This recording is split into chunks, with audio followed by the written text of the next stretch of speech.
Corvus Twig! Wait. Am I on?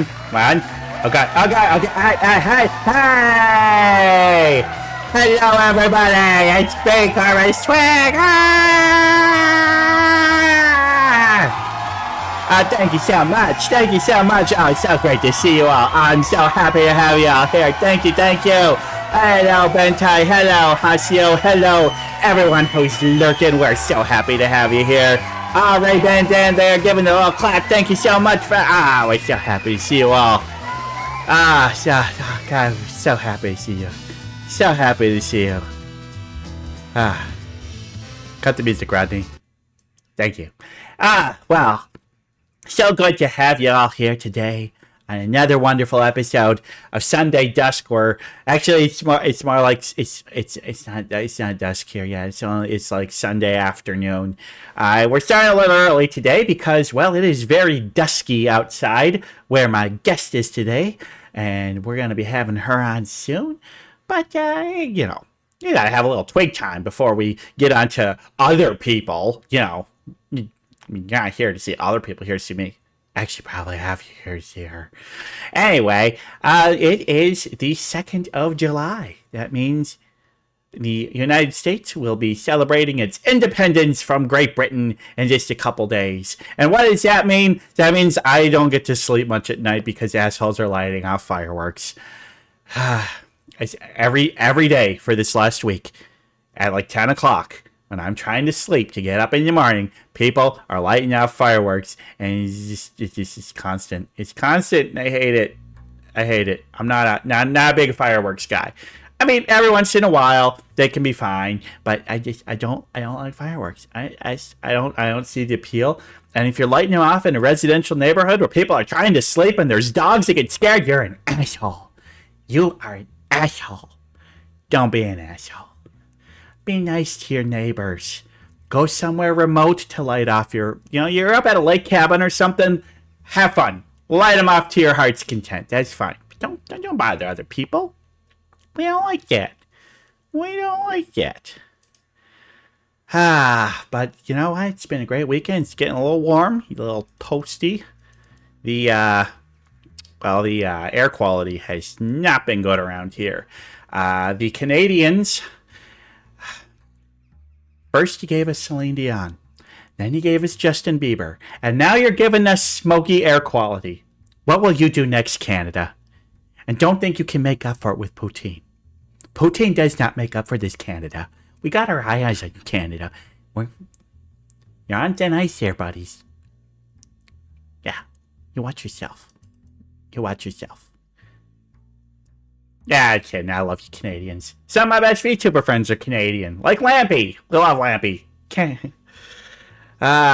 So, why don't we talk about a little bit of the news that's happened this weekend? Let me just pop up my PowerPoint. Well, there was a great competition that just happened this last week. And we have a new champion. And a champion of what, you might ask? Well, this is one that requires great training and great natural talent, and that is the world's ugliest dog competition. And we got our new champion. Meet Scooter. Scooter is a 7-year-old Chinese crested dog, and she has just recently won the award for world's ugliest dog. How did she win it? Well, I mean, the scraggly hair, the giant wispy ears, the tongue that's hanging out of her mouth, and she was born with a genetic disorder where her back legs are actually backwards. They are wrong. They do not work. They're backwards back legs, and Scooter gets around just using her front legs and using those little wheelie cart in the back. And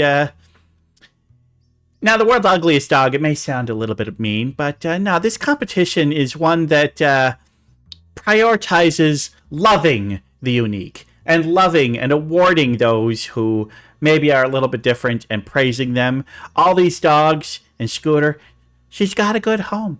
She's got a loving family. And we love Scooter. And they love Scooter. This event's been going on for like 50 years now, and they say, and I quote, it is celebrating the imperfections that make all dogs special. And absolutely, they're big adoption advocacy to help dogs like Scooter get adopted when maybe they wouldn't be. Maybe she'd be the kind of dog that would just sit in a shelter and never find her forever home. But this organization, they run this contest to help get dogs like Scooter good, loving homes. And so we salute you. And congratulations, Scooter. I love ya. I think you're cute as a button. And I want to give you smooches. You're a good puppy. You're a good girl. You are a good girl. Yeah. He's a good puppy. He's a good puppy. But our next news item... this one's a little bit of a negative one. This is we say to Scooter. Oh, and I also want to thank NPR News for covering this story with the article "Meet Scooter, the winner of this year's Ugliest Dog Contest" by Emma Bowman. So thank you very much, Emma Bowman, for your article on there. But this one, we're celebrating that one. We're not celebrating this next one. We are not celebrating this next one. So it's a place in Northern California. And they are called the Taqueria Garibaldi. And their owner's in a little bit of hot water. They've been doing a lot of those mean, nasty things that business owners should not do. Like making their workers work overtime without overtime pay, working more than 40 hours and only getting clocked for 40 hours, denying breaks. Other things that those lovely small business owners do to screw over their employees, which is the reason why in the United States, wage theft of employees is greater than all other theft combined. But this guy, not only did he do all those horrible, crappy things, he took it one step further. You see, this is a very Catholic area. And so he brought in a Catholic priest to his restaurant so that his employees could do a little confession while at work on Sundays. Except it wasn't a Catholic priest. It was a guy he hired to pose as a Catholic priest. And that Catholic priest would encourage the employees who went in there to say things that they did wrong at work. Specifically, confess your work sins. And then, of course, that fake priest would then snitch to the boss. Yeah. That's that. I mean, that's a new low. That's a new low. On the plus side, the Department of Labor kind of got on his ass about this, and he has been fined a lot of money, and he has been required in order to pay over $140,000 in back wages to the employees who he screwed over. So there's a good ending. Yay, U.S. Department of Labor, you did a good thing. This time, yeah, probably underfunded. You need to do some more work. But yeah, hiring a fake priest for confessional to confess your workplace sins. That is a new one. So, yeah. Thank you to Betsy Reed at The Guardian for her article, Workplace Sins. U.S. Restaurant Used Fake Priest in Shameless Wage Theft Scheme. Absolutely despicable. Do better. Do better. Now, this next one's a fun story. Oh, I like this next one. For some people, Halloween is year-round. I'm one of those people. But someone got into a little bit of trouble for it. She's fighting back. So, this is Mary Simmons. She's a self-proclaimed lover of Halloween, and she decided to put out a 10-foot-tall werewolf statue named Phil. And there's Phil right there. And Phil is still up. Phil is still up. But back in, well, as you can see, on the 8th of June, she received a citation from the city saying, please take down seasonal wolf decoration. Thanks. Abate by 6/12. Well, you know what? She did not abate by 6/12. She was labeled as seasonal. And she says she didn't have to take it down. She's not in a homeowners association. And there is no law that she was actually able to find. This is them bullying without actually being able to enforce it. But she says, you know what? I'm going to do the kind of vicious compliance that I just absolutely love. So she said, okay, you think Phil is only seasonal for Halloween? Well, I'm going to dress him to the season. And now Phil is a patriotic 4th of July decoration. So he's been up for the rest of the month, donning his stars and stripes, wearing little American flags. That's right, Phil is showing his Independence Day spirit. He is absolutely seasonal again. And Mary says that she's looking for all sorts of outfits that she can dress him up year-round. She's going to find a pilgrim outfit to put him up in around Thanksgiving. She's going to put him in a Santa outfit during Christmas. She says, okay, you can call this guy seasonal. I'm going to make him as seasonal as I possibly can. I love it. I love it. Mary, I salute you. Phil, I salute you.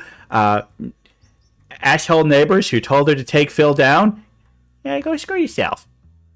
Phil is going to stay because we love Phil. We are Phil Stans here on this channel. Yeah, baby. Oh, look at him. I love Phil. How can you not love Phil? America, fuck yeah. Exactly, cannon fodder. Hell yeah. Hell yeah. All right. Well, my last story today was about a man who... sorry, I gotta credit my on this one. This is the news station WHIO, and their staff put it together. Let me have my werewolf statue outside Pico home causes debate among neighbors. So thank you for WHIO staff for that news. But lastly, I said, last week we got a record for a man who ran the fastest 100-meter dash wearing high heels. Well, we got a similar kind of story this week where recently somebody set a running record as well. They weren't wearing high heels. No. They were on fire. That's right. A French firefighter earned a Guinness Book of World Records for the longest distance ran while set on fire, as well as 100 meters, fastest time for running 100 meters while on fire. His name is Jonathan Vero, age 39. So he donned a protective suit and was set ablaze, and he made that run, and he did the entire thing, well, on fire. Vero was well suited to do this because he is a professional firefighter and a professional stuntman. So he understands stunts, he understands danger, he understands fire. So this was done with the utmost safety in mind. And afterwards, there were no reported injuries or anything like that. So, he said that he always had a passion for fire and never stopped playing with it. And, well, we can see why. So, yeah, good job. Good job running that distance on fire. Longest distance while on fire and fastest 100-meter while on fire. Thanks, Guinness Book of World Records. They usually don't allow stunts that are dangerous anymore, but due to his qualifications, they're like, nope, this is, we're going to allow this one. So thank you to UPI News, is Ben Hooper, for his article, Man Runs 893 Feet While on Fire and Breaks 2 World Records. Awesome. Good old fire. Good old fire running. All right. Well, let me get back behind my desk. All right. So we got ourselves a guest today. If you are a fan of my channel, you're probably no stranger to this person. She is called we've called her many names. The Witch of the Woods. The Granny Hag. I don't know. She's got lots of nicknames. Well, she's our Corvid Granny, and we love her so much. So here's a little video that can probably introduce her better than I can.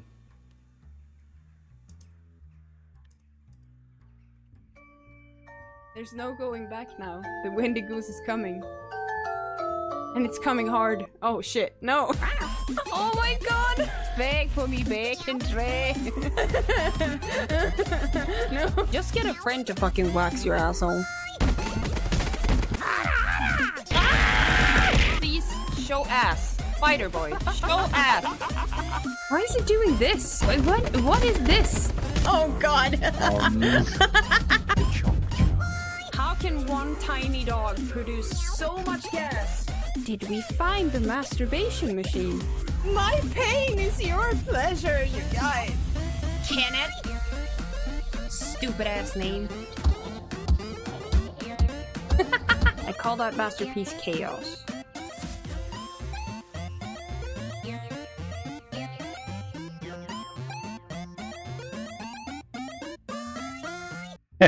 And with that, I would like to welcome, for the first time on Sunday Dusk, Kraka Corvidea! It's me! I'm here! Hello! Ah, they love you. The crowd loves you. Of course they do. I mean, look at them. Hello! Hello! Ah, well. Yeah. Kraka, I'm here. how the heck are ya? I am fine. I was a little tired. I had a little dip a few hours ago, but then I remembered I was gonna be here, and I got all my energy back, and I'm very happy to be here. Thanks for having me. Ah, I'm so happy to have you here. We got you here on Independence Day weekend, and Yeah. it's totally fitting to have a European who not only is not an American, but doesn't even live in one of the countries that was annexed or celebrating their independence from Britain. He's giant Ben No Tato. relation. But yeah, we were talking a little bit about how there's a bunch of countries that celebrate their independence from Sweden. Oh yeah, like we in Sweden used to be we called it a stormakt. I don't know what the English word is, like a like a powerhouse. What is the word, like when you An empire? Yeah, basically, like in the 1600s, we took over a bunch of countries in Europe. Well, like a big power, basically. So we had like control over a bunch of countries in yeah, not in the 1600s. So, but then the Russians came and they killed our king with a button, and everything fucking got ruined. If there was any country that Sweden used to own that you would like for them to own again, which would it be? Norway. Norway? Yeah, Norway's pretty nice. Yeah, but fucking oil. Yeah? Norway Yeah. is like one of the they rub it in our faces to this day. We always say like we gave Norway back. And it's been a thing for years and years and years between Sweden and Norway. Like, we gave you back your freedom, and they're like, you're just mad because we found oil, like, the year after you gave us back freedom, and now we're rich and you're poor because all you have is fucking iron, you know? Well, you don't just have iron, you have cheaply made furniture and fruit-flavored gummy fish. Yes, I mean, we got all the ore, but they got the oil, you know? That's fair. Norway had that nice power plant. What nice power plant? They just have one? And ABBA? How dare you? ABBA is ours. Wait, are they ABBA trying to is claim Swedish. ABBA from you? They cannot. No one will let them. Yeah, I ABBA always is thought very ABBA was Swedish. Swedish. ABBA is very Swedish. Yeah. Bjarne Bennett is very Swedish. Well, and of course, you know, on screen here, I'm going to put up the other thing that Sweden is most known for. And that is, of course, the Swedish chef. Don't you fucking dare get me started with that. Do you want to start? Do you want to start immediately with getting me started about the fucking chef? He died recently. What?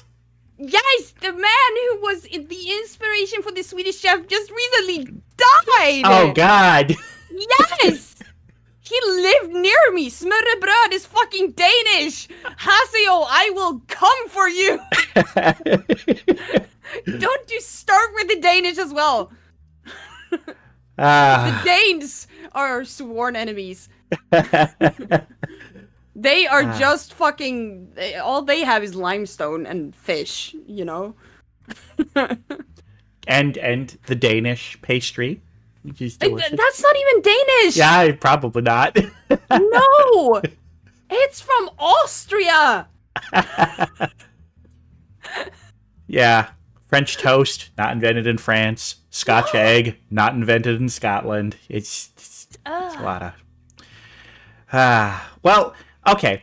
As someone from Sweden, what do you know about the story of America's independence? Tell me the story to your best ability. you threw tea into the harbor, right? That was part of it. Yes. Boston Tea Party. The Boston Tea Party, right? Okay, yeah. I mean, So what significance does July 4th, 1776 have? What happened on that day? I don't fucking know. You know, to a lot of Americans' surprise, we don't get taught a lot of American history in school.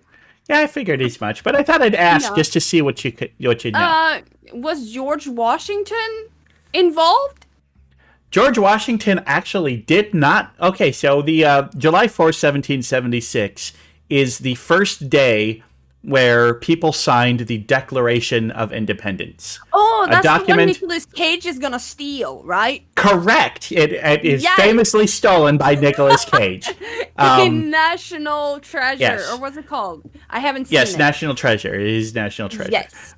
So that document was signed on July 4th, 1776, and thus was the United States officially declaring we are no longer a colony of Britain. We are an independent nation. Now, George Washington got involved later when the British were like, no, you're fucking not going independence. They're like, yes, we are. And they're like, no, you're not. And they're like, well, we're going to kill you if you try. And they're like, oh shit, we better get an army together. And George Washington was one of the generals of that army. And he did such a good job as a general in that war that they're like, hey, George, you want to be president? And he's like, not really. And they're like, well, we're going to make you president anyway. And then he was. Was there a war? Oh yeah, the Revolutionary War. So. Oh, that's the Revolutionary War. Oh, okay. Yeah, I've heard about that. Oh god, I accidentally just minimized everything. I just minimized a desktop and it screwed everything up. Okay, it's fine. But yeah,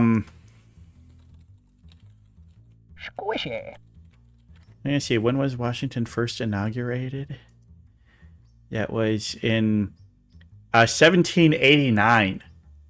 So, it wasn't actually until, it was over a decade later before we finally actually had a president and were, a real country. So it's the time that it took from the Declaration of Independence to us, actually having a full ratified constitution. So what happened in between? You had nothing? There was war, and, no one who led the country? It wasn't. It was kind of disorganized. There were leaders, but there wasn't really an official full government. Is there a big difference now? Yeah. Well, okay. Yeah, you would say that we don't really have a functioning government now. That's for damn sure. But yeah, the government of the United States and how things were run for those first 13 years is a little tumultuous. The war didn't even really start until. Let's see, start. I don't even know this. I'm having to Google it. Start of Revolutionary War happened in... Wait. April 19th, 1775. But that's before the signing of the Declaration of Independence. God damn. Okay, just watch the Mel Gibson movie, The Patriot. That'll probably give you everything you know. Don't watch it. It's terrible. Oh, I know there's a scene from that where he walks in the woods with a kid. Yeah, probably. I've never actually seen the movie, but Mel Gibson sucks, so we don't need to. Oh yeah, he's weird. Yeah, and mean, and racist, and anti-Semitic, and Postman. Who's a postman? Postman. Hey, Mr. Postman. But yeah, we're celebrating independence from Britain, which a country does on average every 5 days. I mean, postman is Kevin Costner. Wait, is someone a postman in America? The United States Postal Service has thousands of employees. Yeah. Well, how's that working out? Actually, it's one of the sections of our government that has consistently worked well, although the Republicans and Amazon.com have been working really hard to destroy it lately. The Amazon contract has really been worst decision because USPS postal workers used to always have Sundays off, And now workers who have worked 30, 40 years, never always having Sundays off, are now being like, no, you have to deliver Amazon packages on Sunday. The fuck? They don't have Sundays off? They used to, until Amazon started demanding that they do Amazon deliveries on Sunday. So that's the only mail that goes out on Sundays is Amazon packages. It's bullshit. Let Amazon deliver their own fucking packages. I agree. Wait, they don't? They do, but they use supplement. So basically the way that it is like if you live in like a major city and metro area, then Amazon's going to deliver their own packages. But in rural areas is where they're like, oh, we don't want to have to set up the distribution area for bumfuck nowhere, but the USPS already does, so you're going to deliver our packages for us. But on Sundays. On Sundays. Because they got to have that prime delivery. Yeah. It's not good. That's so fucking weird. It's fucking weird. It's fucking bad. Here it is. If you live in the bumfuck of nowhere, yeah, you gotta deal with that. No fucking packages for you. You drive to the store to get your package. Yeah, it's just like, can we have like 2-day delivery regions, and then like, if you live too far away, just be like, hey, you'll get your package Monday instead. I mean, in all of Sweden, they have actually just implemented that you only get your mail every other day, so you can't even get your mail every day. Honestly, I'd be okay with that. Yeah, I can't think care. of anything I've needed where like, I need this now. What's it like living in a same country? I mean, it is, some parts of my country have gone pretty fucking insane the last few years, thanks to fucking brown coats doing shit to it, but still better than America. Yeah. I'm not gonna complain. I'm worried about what the world's gonna do in the next 100 years, but yeah, I mean, I hope I'm wrong. I hope my predictions are wrong. Let's just put it that way. Last election in Sweden, the National Socialist was the second biggest party, and that made me terrified. But I'm clinging on to hope that when the kids grow up, they are gonna be fucking more intelligent than the adults are now. Because the ones who voted for the National Socialists the most are the fucking boomers. And that's boomers. That's why I have actually a lot of faith. Like, it's so easy to shit on kids. It's like, okay, you know what? Gen Z, I think your music and your fashion style is dumb. But those kids are smart. Those kids are creative. And those kids have good views on the world. Oh, I think definitely. The kids are all right. And the kids are all right. I actually have hope for the future because I think the younger generations are more aware and more understanding than any other generation. And I just hope it's not too late. I hope it's not too late. I very much believe that everything, like not everything, the fucking planet is most likely fucked, but we can make it as good as possible on the way there. Yeah. But anyway, I want to get to know you a little bit more. So we're gonna do the 21 questions with Corvus Twig now. Oh. So why don't we go ahead and get started with that? Oh. So, Kraka, yes. What's your primary goal as a streamer? Why do you do it? Well, I think it has developed actually over time. I began streaming actually because I made a model and I wanted to use it. I had nothing better to do with my time. My PC broke and all I could do was use Vroid Studio because it was the only thing that worked. So I downloaded it and I learned how to use it. And I had fun doing it. So I kept on doing it and suddenly I had a working model and I was like, let me try out this. And I started doing it, and I had fun, and I was like, maybe this is an excuse for me to fucking start playing through my backlog of games. And that was, like, my original intent. To, like, if I have someone, like, holding me accountable to play through my games, maybe I'll finally get through it. Since then, I think it has evolved into more of a just... It's a more social thing, I think. Mm-hmm. I just like doing it. I don't think I have a primary goal anymore. Yeah, just have fun and make friends. I mean, that's a great goal. Yes. That's my goal. Mean, yes. The more I did it, since when I started streaming, I didn't know anyone in the scene. The only one I knew was my big brother because he was streaming. But he was like an IRL or like a flesh tuber, so to speak. And he was like the only one I knew. I didn't know anyone who was a VTuber. I didn't know anything about it. I didn't know what to do. I read up on so much, like, what should you do, how to stay anonymous, like, everything. I did everything on my own. I didn't know how to make contact with anyone. The first thing I did was... it actually sounds kind of crazy when I'm looking back at it. I started seeking out every bird tuber on Twitter. And I followed every single one of them. And I started commenting on everyone's posts. I liked everything. I went in on everyone's Twitch. And I started just fucking engaging with everyone. And suddenly people started following me back. And people started knowing who I was. And all of a sudden, I had like a group of people that I knew. And I just kept on rolling from that. And suddenly, people knew who I was.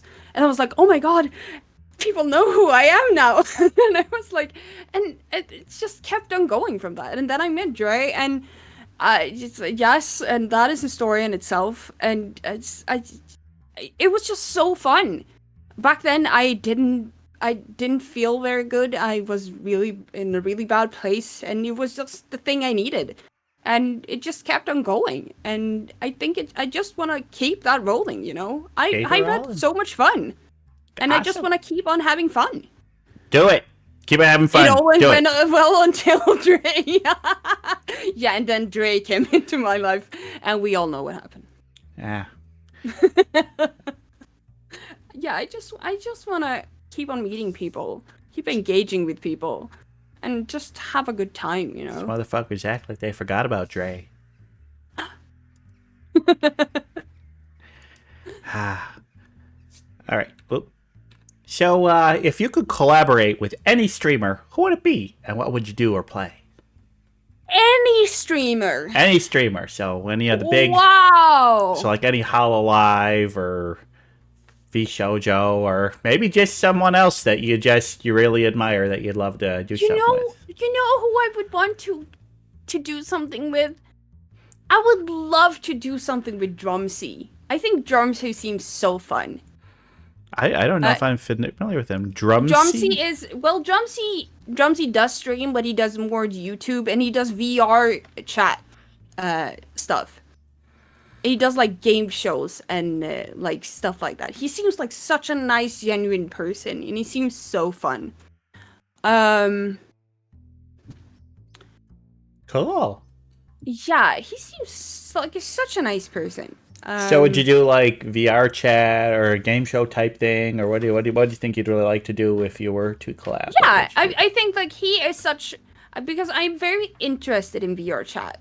And the thing I have experienced in VR chat is very nice, but I also feel very lost when I'm in VR chat. And he seems like a good guide because he seems like he knows a lot.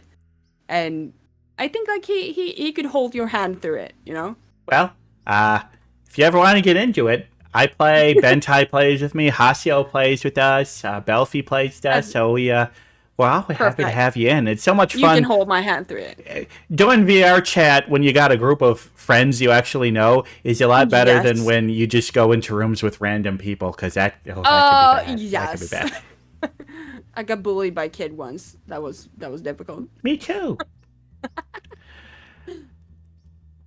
All right, so what is your VTuber lore? What's his story behind?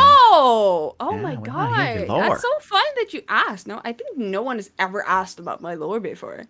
That's actually very fun. No comment, and then you're on. It's like fun that you ask. Moving on. Okay. Oh my god. Where to begin? Well, do you want the long story or the short story? Let's go for the short story. Let's just give us the basics. Let's condense it. Well, basically, I am actually, like, when I say that I am a bird hag amalgamation, I do not lie.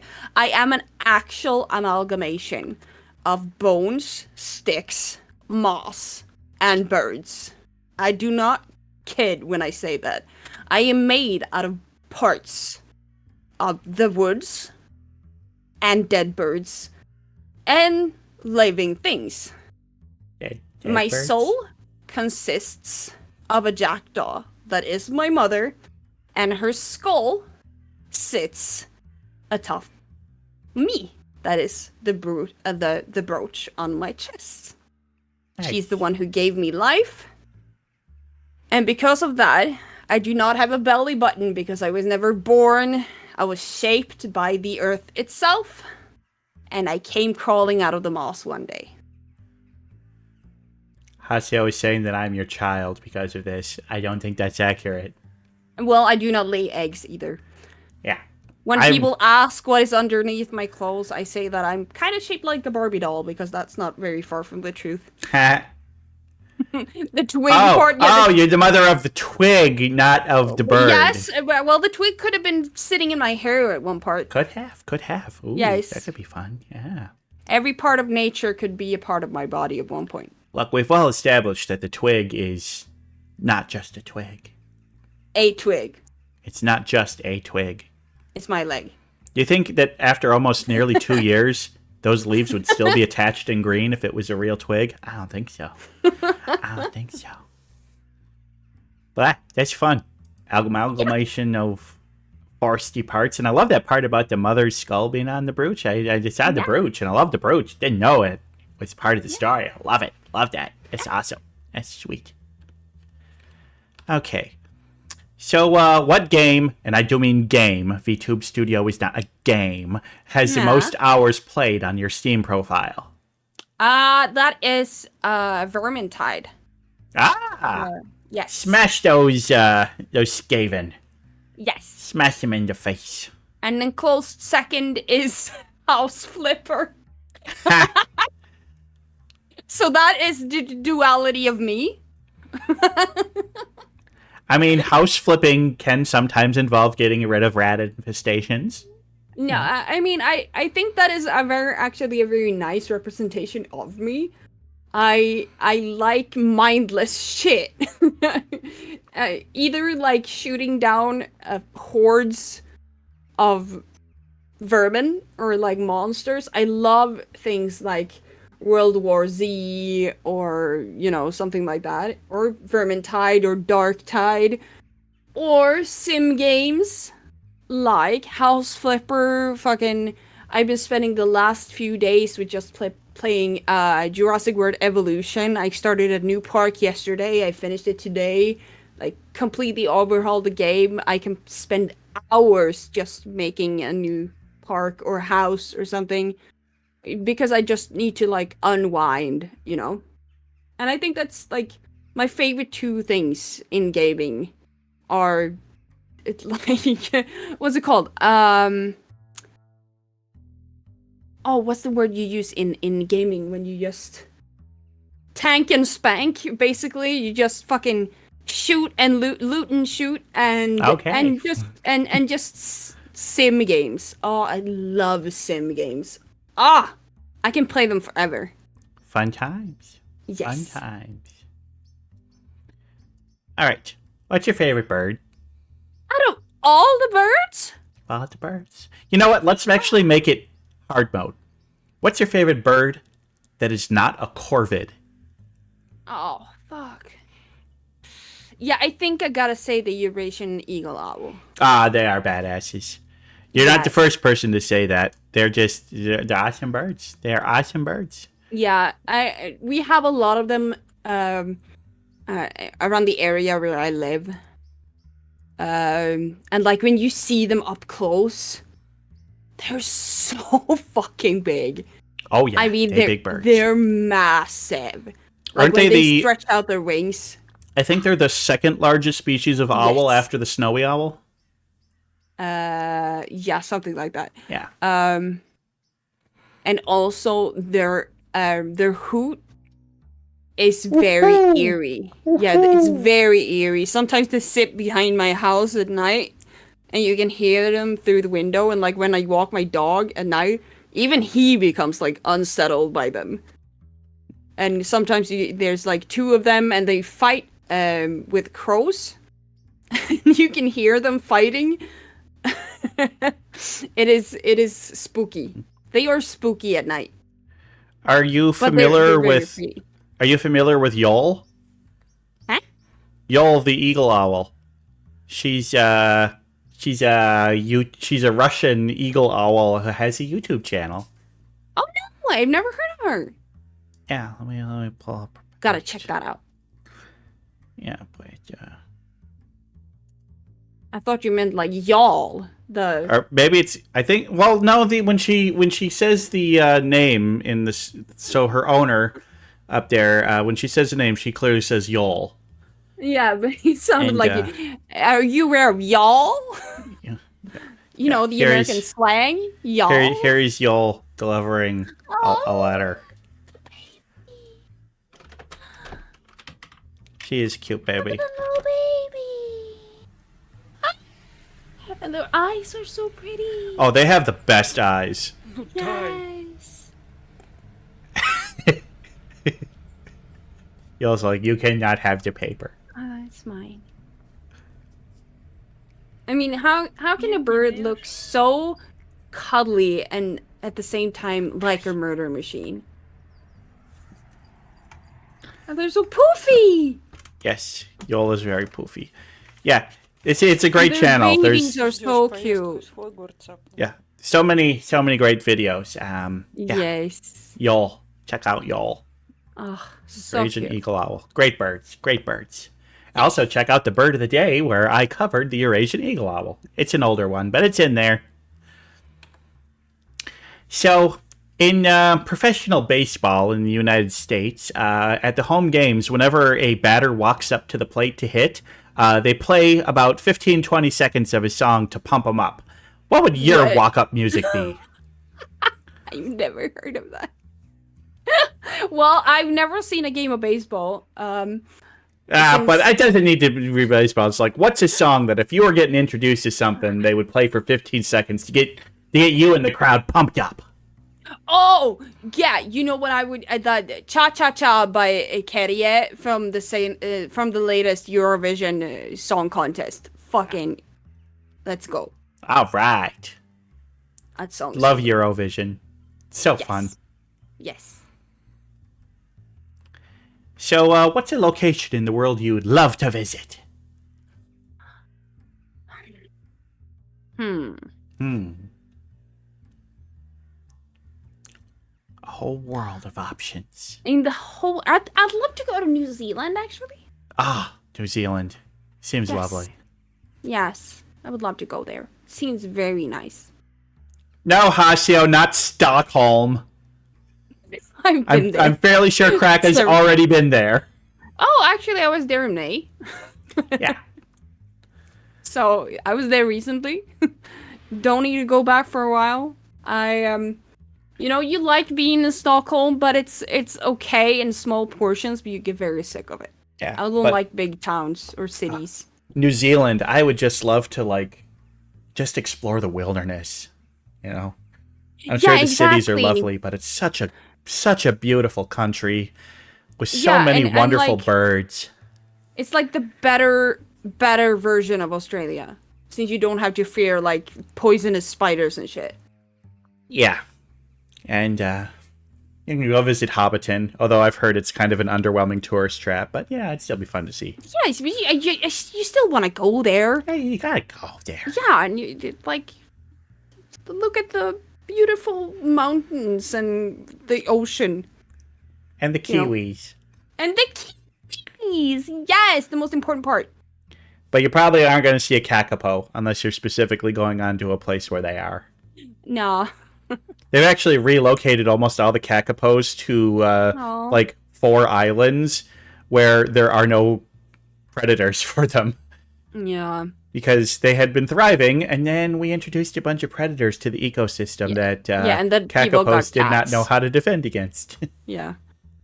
They're doing all right. We'll have a kakapo. But I think one of the things that I mean, I just want to go somewhere warm in general. It's like when I went to Hong Kong, I just get so overwhelmed when I see exotic birds in the wild in general. It is weird. Since here we don't really have that. It was like when I was in Amsterdam and in London when there were parakeets in the wild, even though they were obviously someone's who then got bewildered, you know. And I was like, what the fuck? Apparently there's a flock of lorikeets that are loose in Los Angeles that are from pets that were released. Oh, what's it called? The big park in the middle of London. It's called whatever. There's Central Park. No, I'm it's not not kidding. called that in the middle of London. Hyde Park, yes. Hyde Park, yes, I know. Yeah, there's even signs like "Don't feed the parakeets," you know, because there's wild parakeets in Hyde Park. They're wild, and it's the same in Amsterdam. You can see them sitting on the buildings. Fucking wild parakeets, and there's like, don't feed them, but they're there, you know. And I was like, why? How? Look, they're parrots. They want to get your food. They're gonna get your food. Yes, and they're too smart. Like each time I see people's videos, like from Australia and New Zealand, where there's fucking, they're parrots. Yeah, everywhere. Last week when I did the rainbow lorikeet, there was just a video from someone's backyard where they just made a little fountain, and there's just dozens of them just flocking around, being parrots. And people are like, here, these are the cockatoos who come visit on my balcony every day. And I'm like, oh! Cockatoos will mess stuff up. You know, mess cockatoos. Oh, yes, my mom used to have a cockatoo, so I know how awful they are. But still, I just want to have a fucking parrot sit on my balcony one time. Yeah, me too. I just want to experience having a parrot on my balcony. You know, I just want to go somewhere where you can see a parrot. Yeah. So I just want to go somewhere like that. Absolutely. Well, New Zealand will be great. So, what was your best subject in school? Well, I gotta say music, since I studied music in high school. Did you play an instrument? I am actually, not to brag, but I am a classically trained singer. Ah. Yes, I have actually, I studied opera. Any favorite operas? Oh god, but the English name? Hold on. The English name, a great opera. No, let me check what the English name is. It's a very basic one.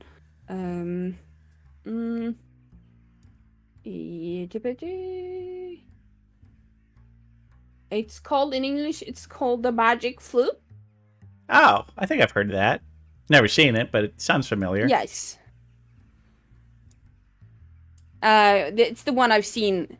Yes, of course it's German. Most operas are German if they're old, because it's fucking Mozart or something like that. Really? I would have guessed Italian, but I mean Mozart and Beethoven made a lot of them, like the good ones, according to me at least. I do love Beethoven. Beethoven is my favorite classical composers, but in particular his piano sonatas. I like that better than his symphonies. I mean, I think it might be my favorite because it's the one I've seen the most. And it's Magic Flute was Mozart. Thank you. Okay. Yes. And my personal opinion is, I think it's so good because it's open to interpretation, like very, very open to interpretations. Like everyone who makes a version of it makes it so vastly different. Because like there's so much, the source material is so open, so you can do a lot with it. Absolutely. And also the Queen's aria is like the most famous aria is the one that goes like really, really high with the high F at the end. And if the one singing can pull that off, it's so awesome. Actually, once when I watched it, the singer who did it didn't pull it off, and it was pretty fucking awkward. Disappointing. Wow. That's why I admire great singers so much. So, you being a classically trained, well, envy there, but I was never, I can sing okay, but I'm not great. I'm not good at note control. I mean, it is hard work. When I was in school, I had to sing at least 2 hours every day. And we did like cardio singing, which is awful, where you have to like power walk and sing at the same time. That sounds miserable. Yes, because you have to when you sing like really strong and powerful notes, you have to have a lot of support from your abdominal support, and you get that from cardios or like just having a lot of what's it called? Like power, lung capacity, core support, basically. Yeah. And that was an easy way of getting it, and just not losing your breath while holding long notes. I mean, it makes perfect sense. Yes, I mean, I understand it. I understand. Awful. I understand the mechanics of why you do it and why it benefits. I still think it sounds miserable. Oh yes, I hated it. And I think I mean, I loved going to music school, but unfortunately, it kind of ruined my passion for music for a while. Because it made it into a chore, unfortunately. Dang, that's the worst. So even when I didn't want to sing, I had to. And on top of singing, like, I had music every day. I didn't only sing, like, I had my personal singing lessons. I have choir. I had 3 different choir lessons. I had my guitar lessons. And on top of that, I had 2 different music lessons. I had singing lessons. I had so much music, which for someone who loves music, it's great. But at one point, it kind of, you get overwhelmed, you know? Well, we better get moving on so you can be done in time for your VTubing lessons. Oh. But yeah, I get it, you know. Yeah. Doing something you love, and when it becomes an obligation, it sucks the joy out of it. Exactly. Yeah, I get it. So, what's a book that you really love and may have special meaning for you? Oh my god.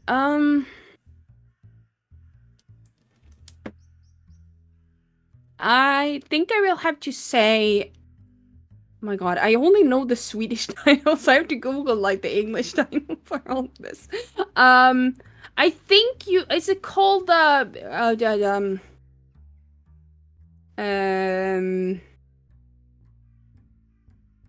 what's it, the one with the wolf? No, the dog who wants to go back to the wild. Call of the Wild? Call of the Wild, yes!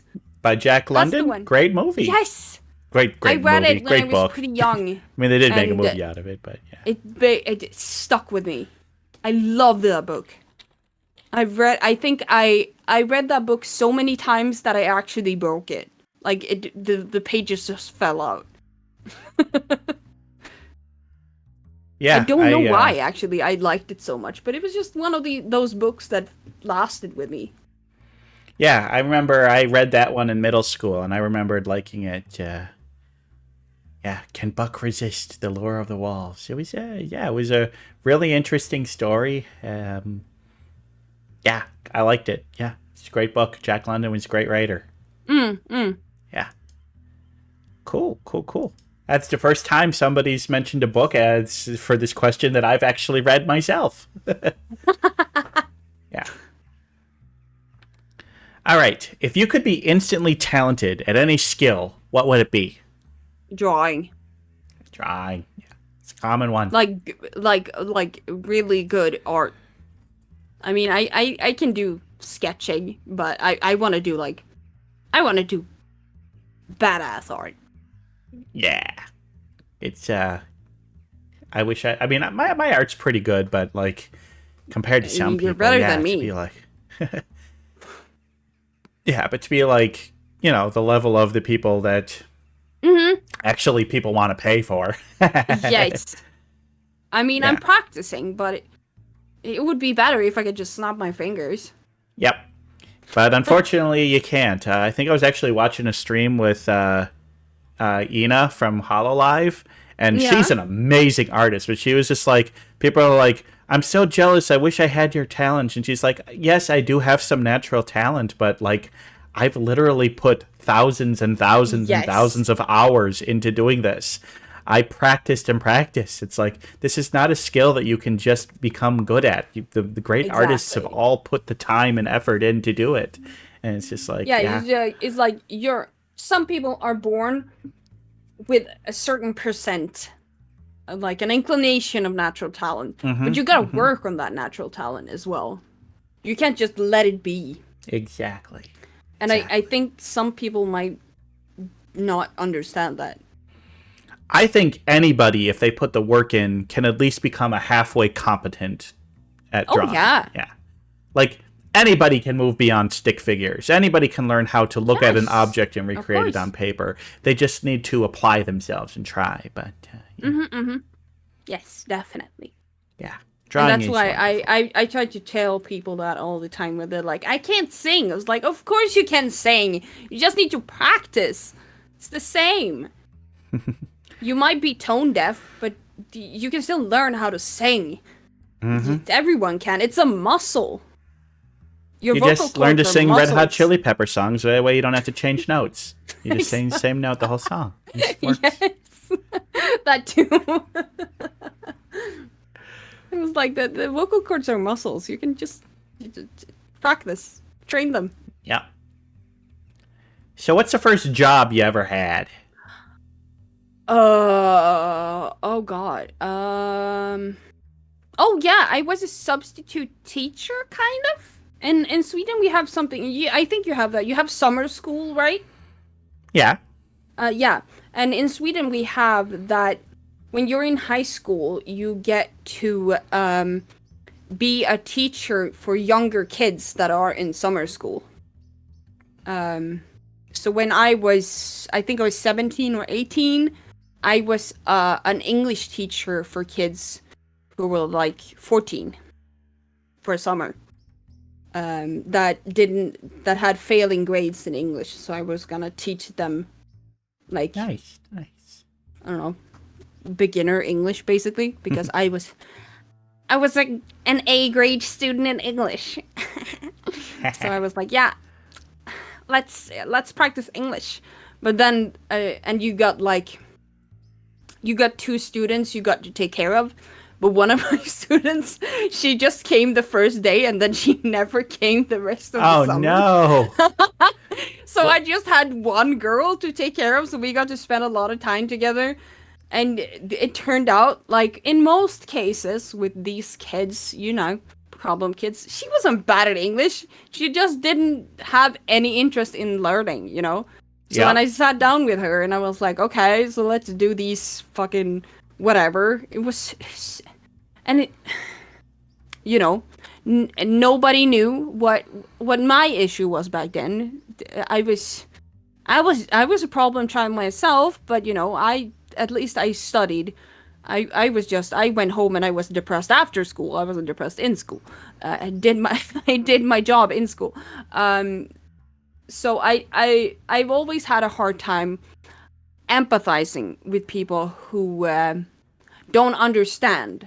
That's always been one of my problems. Like, when I try to explain something to people and they don't understand it, I can be pretty frustrated, because when something is very simple to me, I cannot understand why it's not simple to others. So I'm not the best teacher in all cases, especially when I was a child and I was trying to teach another child something. So when I was like, okay, you're gonna, whatever, like, translate this text. And she's like, I can. I was like, of course you can. It's super fucking simple, you idiot. It's like, I wasn't very, I don't think I was the best teacher. But we came along, we came along pretty well. I got a very good letter of recommendation from my boss at the end of the summer. and I did nothing with it. But I had a good time. Yeah, no, And that's good. From the money I made, I bought my very own PC, my very first custom made PC. That was a big moment for me.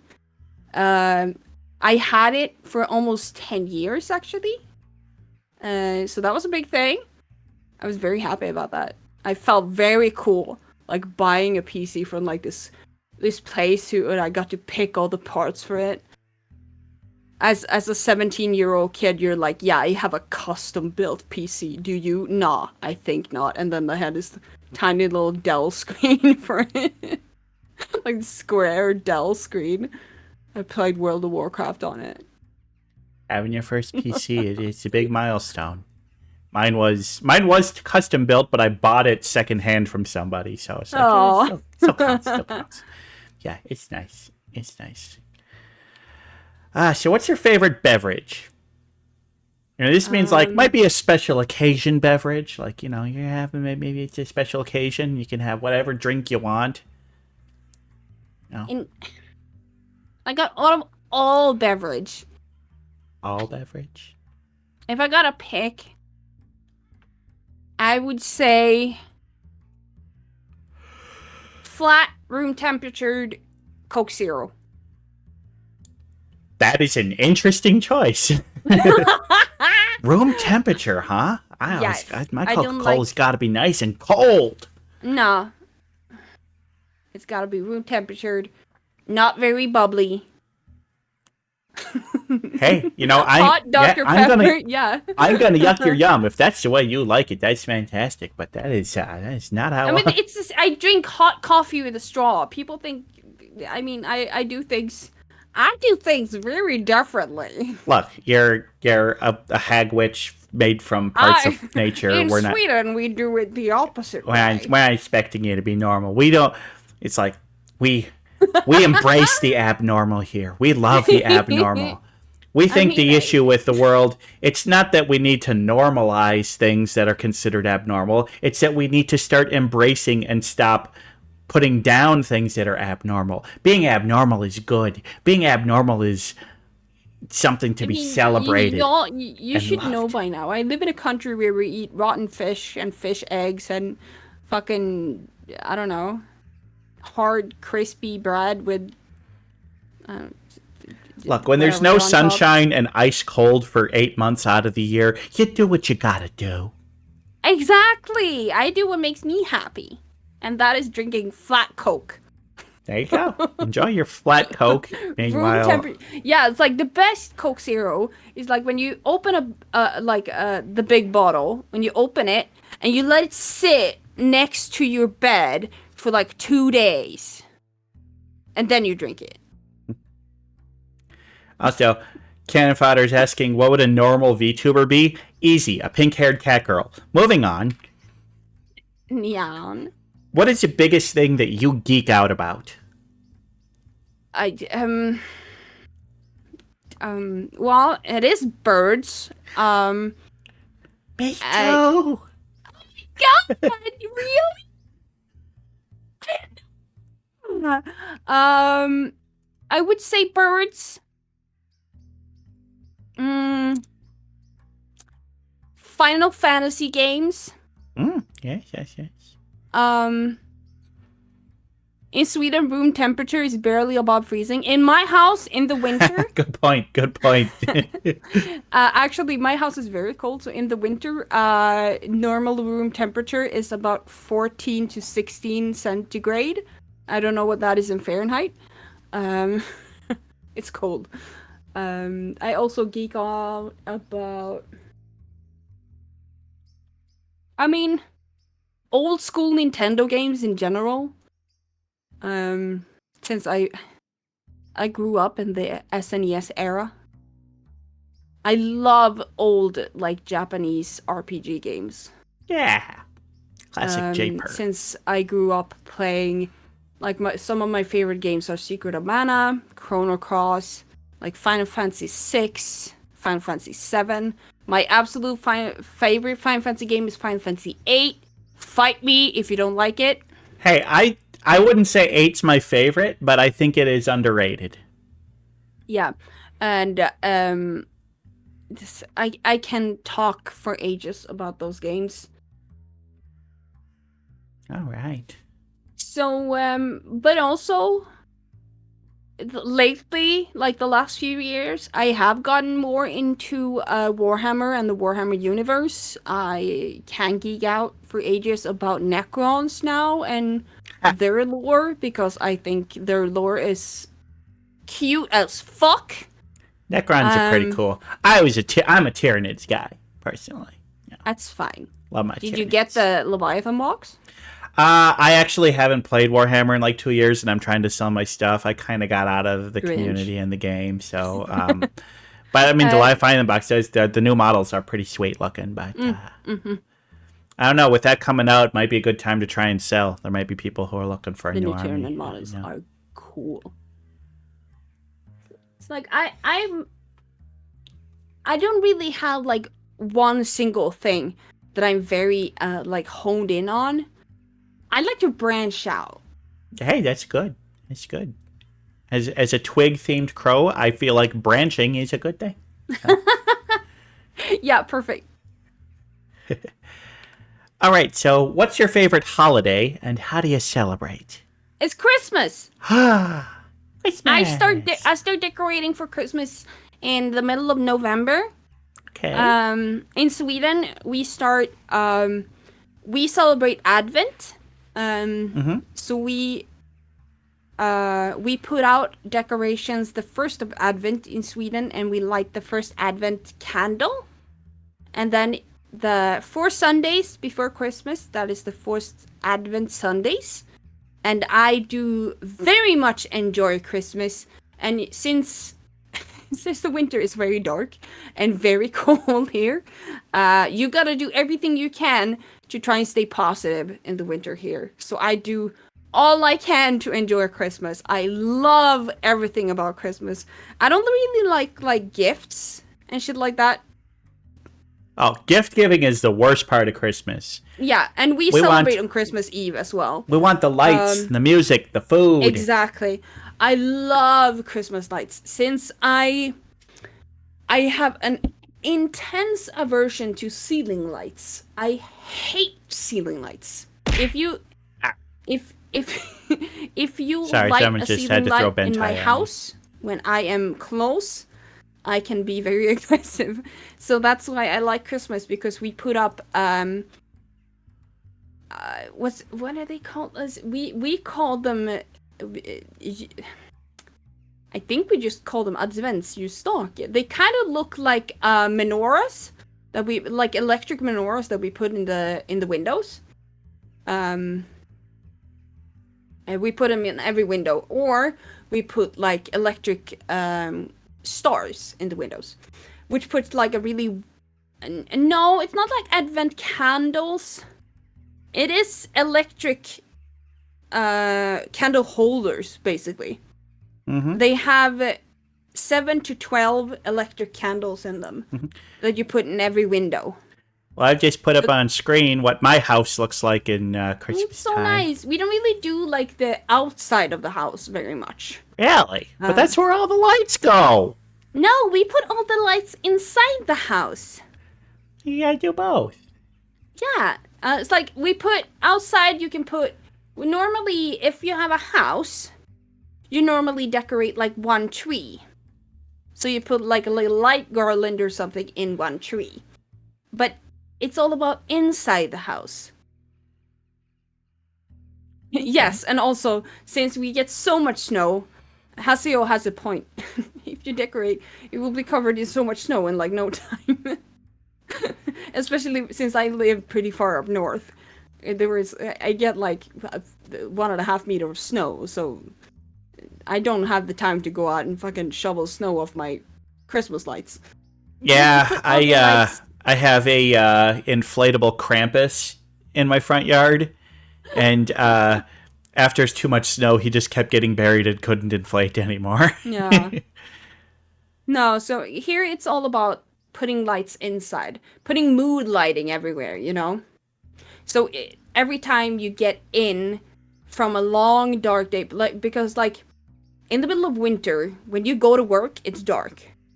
When you come back from work, it's dark. You don't see the sun, you know? So when you come home, you need to be greeted by a lot of cozy, warm light, you know? Mm-hmm.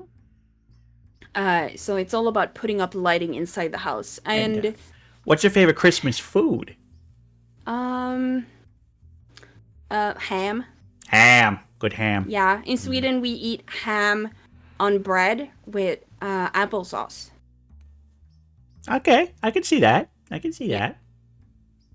So we eat oven-baked ham. Sounds yummy. Bread. Yeah, And applesauce goes well with pork. It's good. I think I consume about 6 to 7 pounds of ham each Christmas. Oh God, that's a lot of ham. I live off ham.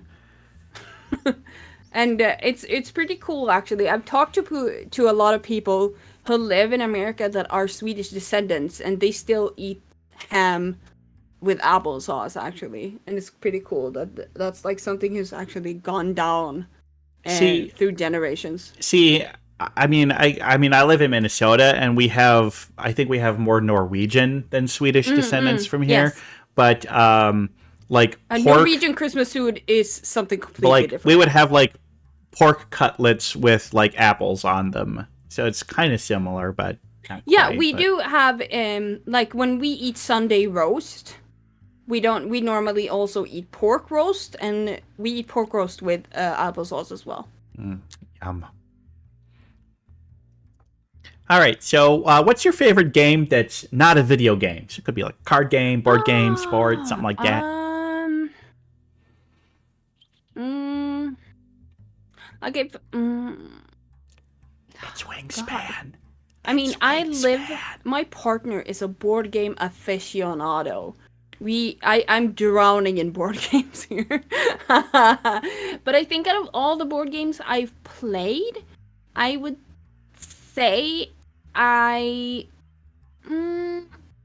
I like quick board games. I prefer board games that are not very like drawn out. They are listening. No, I get it. I like a game that's real quick. You can play in 10 minutes with some people. Maybe you play, but you get to play multiple times. We have a board game called Rock, Paper, Wizard. That I think it's so fun. It's based of D&D, and you use D&D spells, but you do different hand signals, basically. And the more people you are, the more fun it is to basically throw spells across the table, and you do the rock, paper, scissor, but everyone do different hand signals, and you throw them towards other people, and you can, like... Basically, the thing is, you have, like, a board, and you want to throw people across the board and get them as far away from a hoard of gold. And it's really fast. It takes, like, 15 minutes. Cool. You just want to collect as much gold as possible. It's Rock, really fun. Paper, Wizard, it's called. Yes. I'll check it out. Sounds fun. It's really fun. And it's one of those games it's really small. You can just put it in your bag wherever you go. It's so simple. Nice. Yeah. So on a scale of 1 being say-so and 10 being quite lewd, where do you think you rank? I don't think I am very lewd. Maybe a 3? Yeah, that seems about right for you. I am extremely degenerate, but I am not lewd. I am hella fucked up, but I'm not lewd. Nah, I get that. I'm really like, oh, daddy. Like, I'm like, oh, you want to stick a raccoon up your butt? Like, hell yeah, let's fucking go. But I'm not like, oh, yeah. You get me? I get you. I have actually, like, real talk. I have a fucking issue with being sexy. I don't know. I think it has to do with, like, I don't see myself as a very, like, what the fuck? It's sexy? Who, me? No! Like, what the fuck? No! It's like even, it's the granny panties, according to Hasya. It's the granny pants? Yes. I mean, have you seen these pants? What are these? Like, No, Please don't it's step like, on the couch. Hey, you're gonna scratch it. No, it's like even if I would like commission art, I don't think I would ever be able to like commission art with me in a suggestive pose or whatever, because I feel like that's I don't want to see myself like that. Like, ugh. Nah, I get it. I can't even imagine myself. It's not like it's like wrong or that it doesn't. It's more like it doesn't fit me. Mm-hmm. I get it. I'm kind of the same way. Yeah, it's just like you do you, boo, but I just don't. I don't see it, you know. Yeah. And I don't know. I'm. And that's like in real life too. I have a very hard time. It's like with seeing myself as anything remotely like sexy or like even attractive in general. When people say that I am attractive, I'm like, no, get away. I am funny and I'm charming. Don't you dare tell me I'm sexy. Yes, please. Can you? I would love to see that, Bentar. I would love to see that. I want something. I want to commission that art of me being that kid, standing in front of the burning house. Me just looking really fucking sassy, like, No, I don't think I'm very lewd. Fucked up. Yes. Lewd. No. There we go. So, what is the weirdest food you've ever eaten? And boy, that would probably just be a normal Swedish food for the rest of us. I mean, I've had surströmming, to no one's surprise. And like to me, that's not fucking weird. I don't really like surströmming. I mean, it's fine. It's not my favorite thing. A weirdest food? With potatoes? Yes, we always eat surströmming with potatoes. All those people you see on the internet that just fucking eat surströmming raw out of the can, they do it wrong, okay? That's the reason why they fucking throw up, because they eat it like savages. No one in Sweden eats them like that. We don't fucking grab them whole fish out of the can. No, we don't eat them like that. This is not the way to enjoy. We pick them up and we grab what's it called? We fillet them. They're whole fish. We don't eat the whole fucking fish. It's bone and everything. That makes a lot more sense than just eating gross fish out of the can. What do you mean boring? Yes. I mean, they are salty and it's like a sour smell or taste. And you're supposed to eat them on bread with potatoes, sour cream, and chives and onion. And yeah, that actually sounds appetizing. Yes. You're not just supposed to eat it like a whole fucking fish. Do you eat fish like that normally? No. Why would you eat that like that? It's like I would fuck with it. Yes, it's like it's like we eat a lot of pickled herring like that as well. And I love pickled herring. Like in the summer, we have a lot of I think you call it. Do you call it new potatoes? Like the potatoes you pick in this like fresh potato, like right out of the ground. I used to call that a potato. Yeah, but in Swedish we call it baby potatoes. Yeah, basically we call it färskpotatis because we can only get potatoes 2 months out of the year.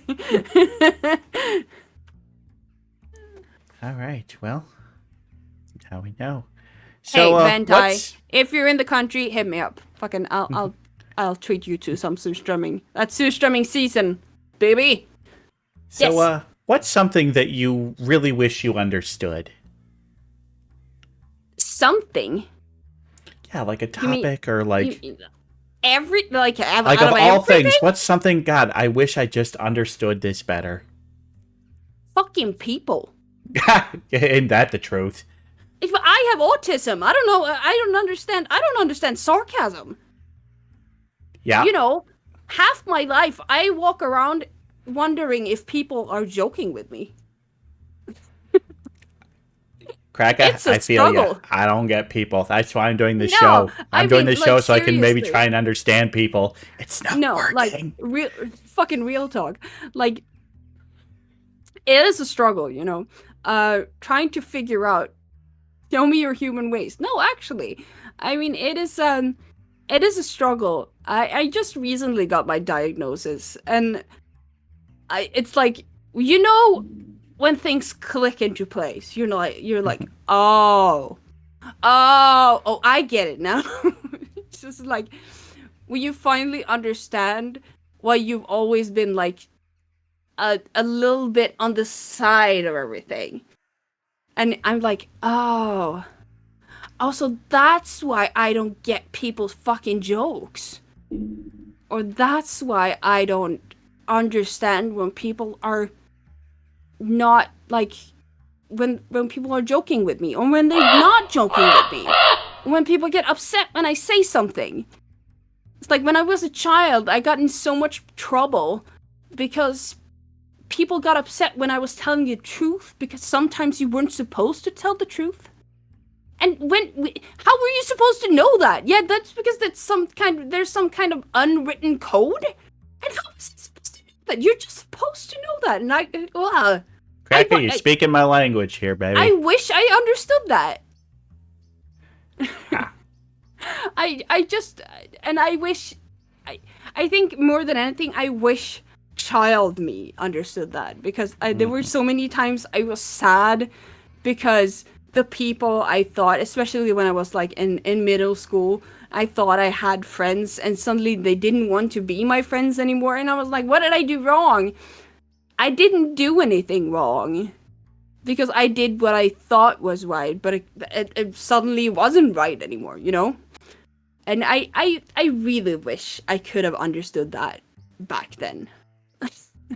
You know? So I it takes time. Maybe I'll learn to understand it one day. It's luckily now I have learned how to say I don't understand. Can you explain? But up until like just a few years ago, I just nodded and said, yeah, sure, I understand, which I didn't. But now I've learned to be like, yeah, fucking be open when you don't get it. Drink some water. Drink some water. It's fine to not understand, and especially now I don't get into as much confrontation with people when I think they're being mean, when they're just joking with me, because now I'm like, I don't understand if you're being mean, and they're like, no, it's a joke. And that's good. Yeah, I get it. I agree. So what's the worst scuff or technical malfunction you ever had on stream? Oh my god. The worst? Well,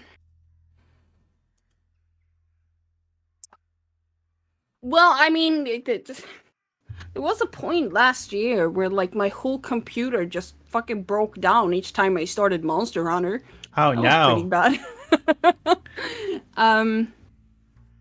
So I think that was pretty bad.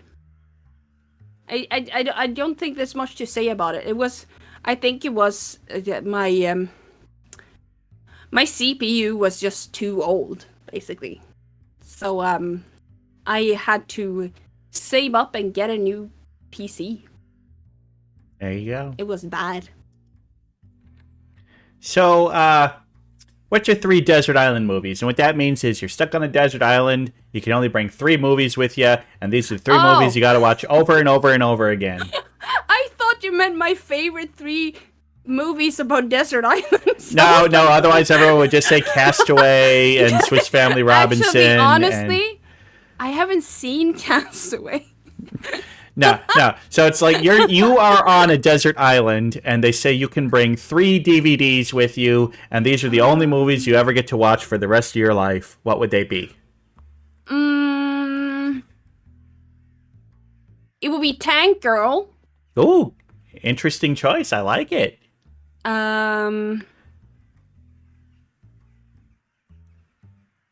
It would be Interview with a Vampire. Oh, another fun one. And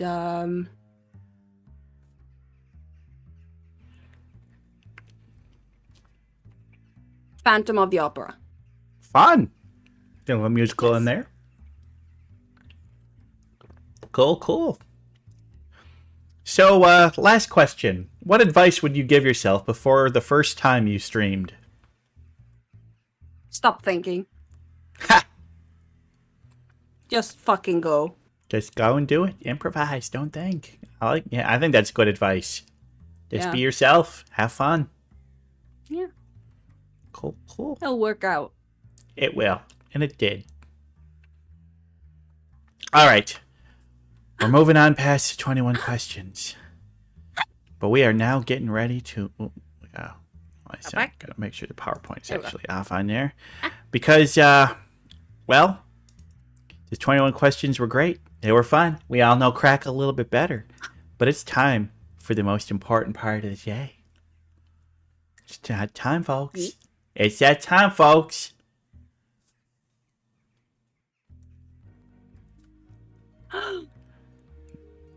It's time for bird of the day!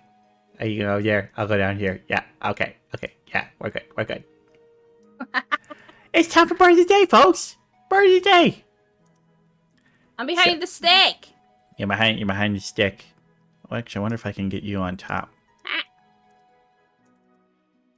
Whatever. You're fine. Anyway, so this was actually a bird that Kraka recommended. And I looked it up and I'm like, oh, that bird has got some top tier eyebrows. Yes. I like this bird. So what's a bird that's got top tier eyebrows? Well, we're talking about the black grouse. Look at those fellas. Look at those tails. Look at those eyebrows. That's amazing. Amazing. Some sassy boys. Sassy boys. These two are standing here. Two little badasses. Probably both males because they got those bright red elbows. It's elbows? Yeah. Eyebrows. No, they don't have red elbows. They do not have red elbows. No. Their elbows are covered in black feathers, as we can see there. So the black grouse. Well, let's find out a little bit more about the black grouse. Well, they're kind of big birds. If you look at the bottom, you see they're in the order Galliformes, which means they are fowl. Part of the land fowl. And that's going to include your pheasants, your chickens, your turkeys, all those types of birds. But they are in the Phasianidae family, which puts them as a type of pheasant. They are a type of pheasant. And, so their size, they are about the size of a chicken, being 18 to 24 inches long, which is about 40 to 58 centimeters. 25 to 31.5 inch wingspan, which is actually pretty good for a Galliform. It's compared to body size, that's one of the bigger wingspans compared to body sizes. And weighing about 1.6 to 2.7 pounds, so that's, averages about a kilogram. Now those ranges, the males are going to typically be about 20% bigger than the females. And out in the wild, their lifespan, they are predicted to live about 5 years. So, there we go. And as you can see, their range is pretty much, they're a Eurasian bird. And boy, we're talking to a Swedish person here, and wow, looks like they are certainly covering the Scandinavian peninsula there. And kind of sparse throughout a lot of Europe, but gonna find them in a lot of Russia, northern Kazakhstan, Mongolia, little bits of China there. So, yeah, pretty widespread bird. It's not a tjäder, it's an orre. A what? Yeah. A what? Yeah, it's not a tjäder, it's an orre. Oh, it's not a what? It's a what? But yeah, pretty widespread birds, and they're all over the place. Pretty big birds. So they end up to, well, it looks like the PowerPoint is not the right size in this. No, it's not. It's actually kind of shrunk down. I didn't even notice that. There we go.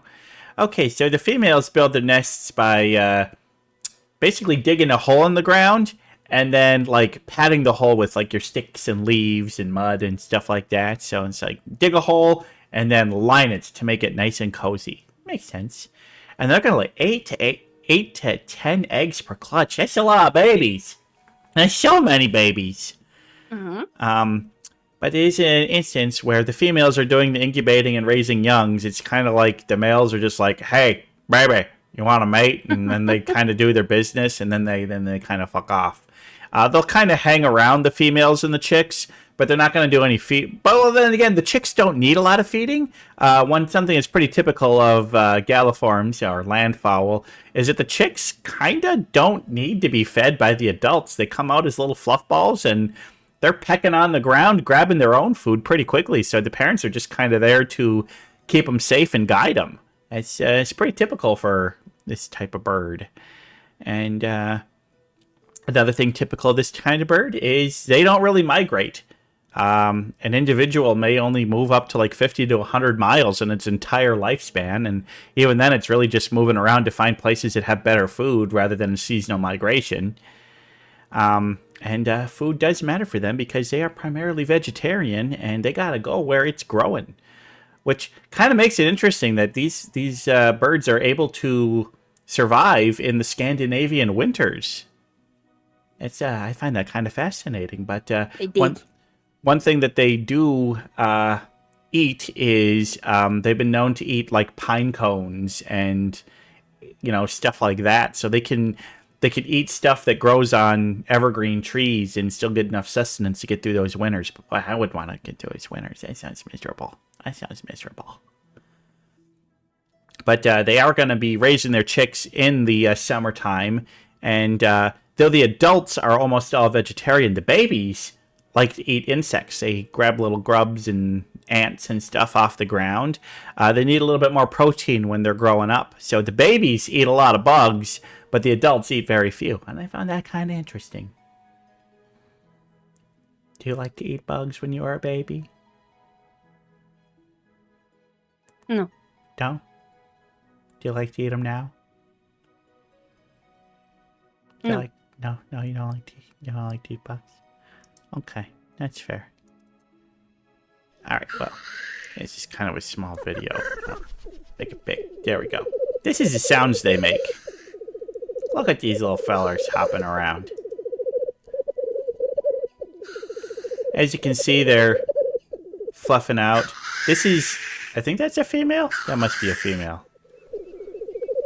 Yeah, the browns are female. Yeah, the brown ones. So look at them. Look at them doing these dances. They're competing, they're fighting, they're fluffing up.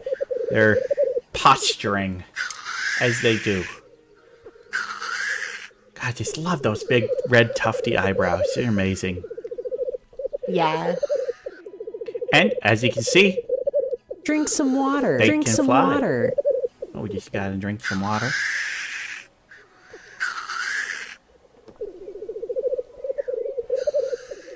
So yeah, that's what they sound like. That's what they look like. Pretty cool birds. Pretty cool birds.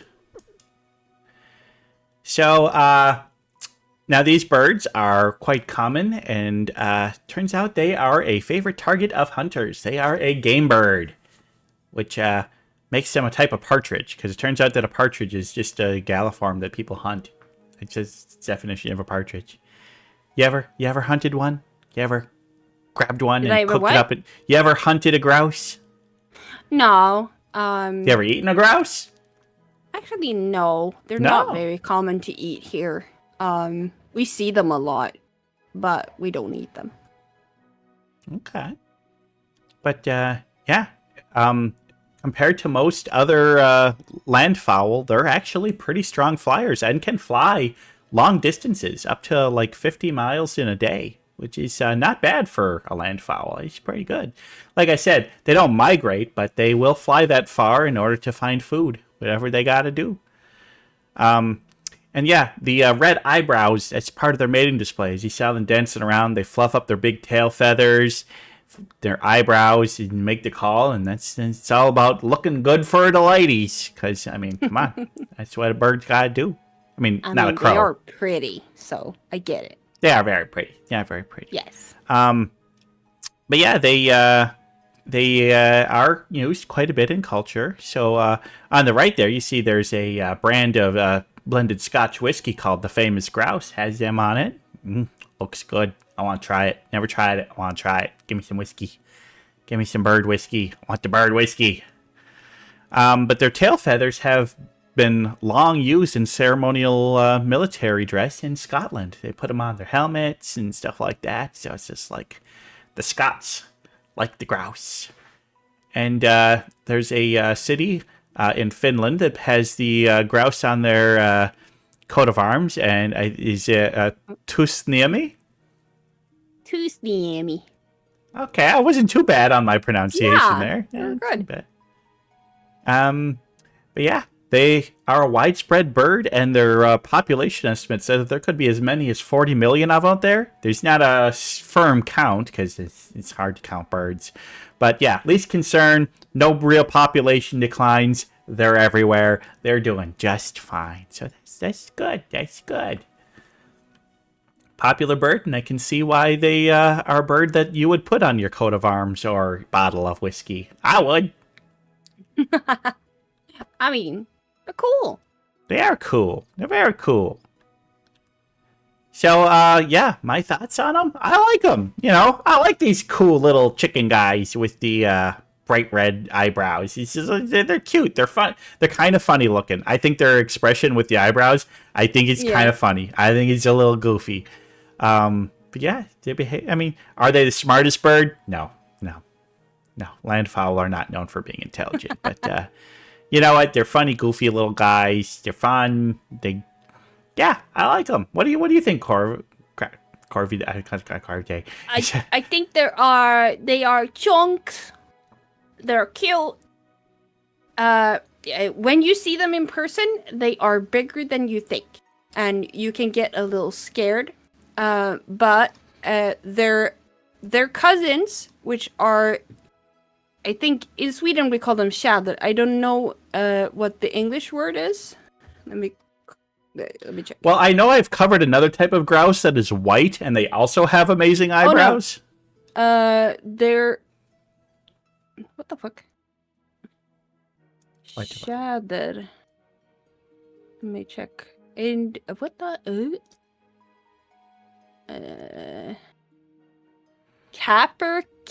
How do you pronounce that? Capercaillie? How do you spell it? Capercaillie.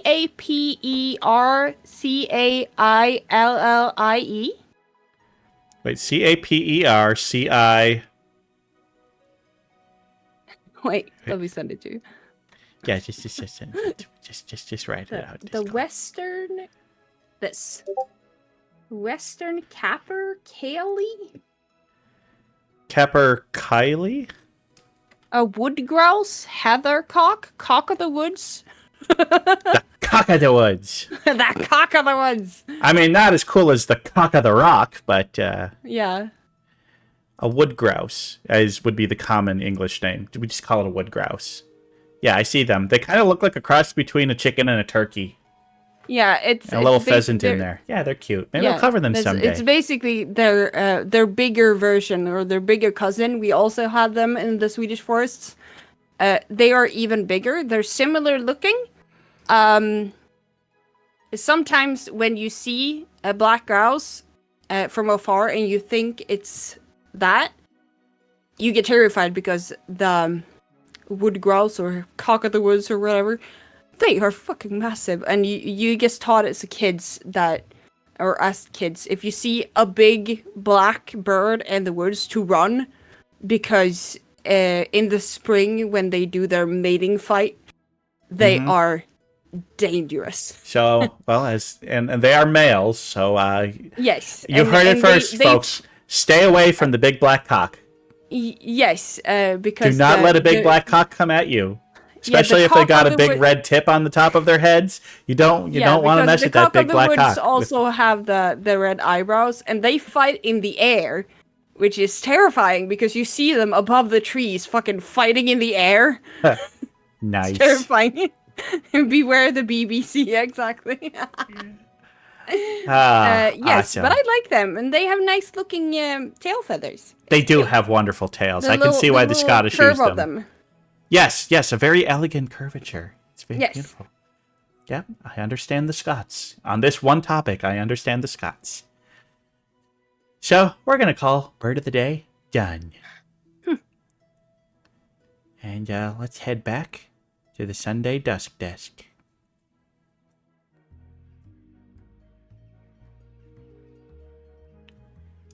Get back to the couch. Oh no, I'm gone. Now you're hiding behind the desk. I'm down here. Yeah, I know.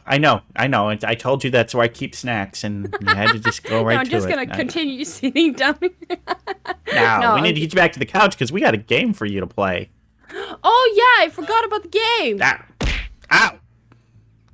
Everyone likes throwing Bentato at me. We love the Bentato. I'm so small now. Well, you can make yourself a little bigger if you want. You can sit down here. You can sit down there. Well, yeah, it is... Give me a game. You're a little bit of a... you're a little bit of a cryptid yourself, I would say. And so, because of America's birthday, I'm going to quiz you about American cryptids. Oh, fun. So, this is going to be in 2 parts. First part's going to be obscure American cryptids, and I'm going to give you a picture and a description, and you got to tell me what their name is. And it's going to be multiple choice, so don't worry. Okay. So, the American Cryptid Quiz. So, why don't we get on to our first one? So, this is a bird reptile chimera living in Frederick County, Maryland.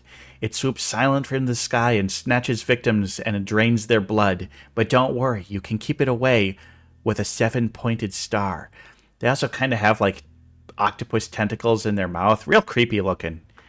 So the question is... That looks so cool. I know, it's sweet. Is that one eye in the middle? Yeah, it's a cyclops. Oh my god. And bird feather eyes. I mean, it's a sweet looking thing. But the question is, what do they call this fella? Is it the bollygord, the snallygaster, the vesper bowl, or the birdoclops? Is it holding a keg of beer? Yes, it is holding a keg of beer. Oh my god, that's perfect. It's the beer gast. I would love to call it I mean, I listen to a lot of podcasts to go through different, but I've never heard about this one. Oh, I tried to go for obscure ones for this first half. I've never heard of. Let's go for A. A, the bollygord. Well, the correct answer is... This is actually the snallygaster. The snallygaster. I love the name Snallygaster. It's so cute. I know. It's not as cute as it looks. Or, I mean, it's cuter than it looks, is what I mean. They're actually kind of terrifying. Yes. Okay. Still cute. Okay, well. Our second one. This is the fearsome carnivore of Rhinelander, Wisconsin, born from the ashes of cremated oxen, and is a representation of the incarnation of the abuse that the animals had. The animals were abused, burned, and then it rose from the ashes. It is said that Paul Bunyan fought against this monster. Wait, Paul Bunyan, wasn't he the giant? Yeah, giant with the big blue ox. Yeah. But apparently a real-life person, Eugene Shepard, was able to kill one of them with a stick of dynamite. The question is, and as you can see, in Rhinelander, Wisconsin, they put up a statue to this fella. He's pretty famous in this town. The question is his name Hodag, Rogar, Goram, or Tograd?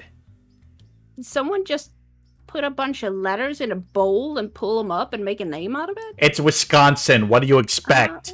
I don't know. I've never even been close to Wisconsin. Keep it that way. Where even is Wisconsin? It's right next to Minnesota. Oh. And also, how did cremated oxens turn into a dragon? It's cryptids. Look, if you're looking for logic and consistency, you're not going to find it in cryptids. But let's go with C, because it sounds dumb. The Goram. Well, I'm sorry, this is not the Goram. This is, in fact, the Hodag. Hodag! The Hodag. That's so dumb.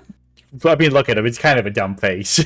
Oh, yeah, he looks hella dumb. No, that's Hodor, Hasio. Yeah, that's Hodor. Where's that Hodag? Where's that Hodag going? Hey, look, even if you're not getting these right, you're learning. You're learning about some fun, cool cryptids. All right. This one is known as the Arizona Bigfoot, standing over 7 feet tall and has a pungent odor that smells like a mix of fish and skunk.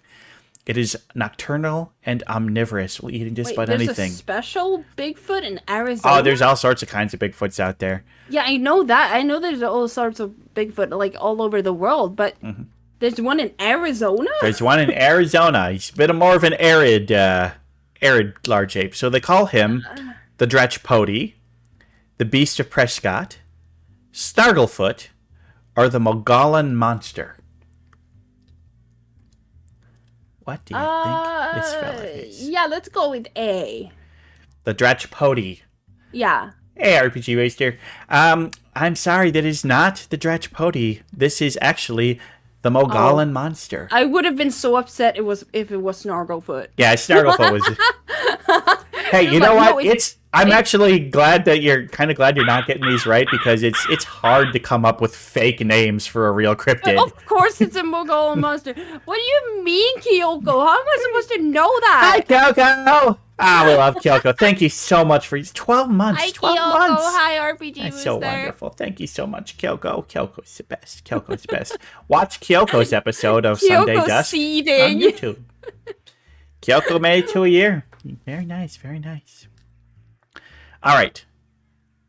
So these ones, they live in Ohio, Michigan, and Connecticut.